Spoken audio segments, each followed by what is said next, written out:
we look up at the sky above our wonderful world to the planets of our galaxy and the vastness of the many galaxies beyond them, we have an extra treat for you with our display of fireworks.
As the sun sets on our tattoo day and we reflect on our place in this vast universe, the first bright star which rises in the evening is the green planet Venus, and our thoughts turn to the many men and women of Her Majesty's forces who are in action in other parts of the world, at sea, on land, and in the air, serving this country with devotion and pride.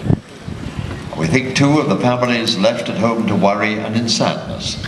We think of those brave men and women who will not be returning. We will always remember them. As our salute to their courage and loyalty, the mass bands will play the evening hymn, I Vow to Thee, My Country.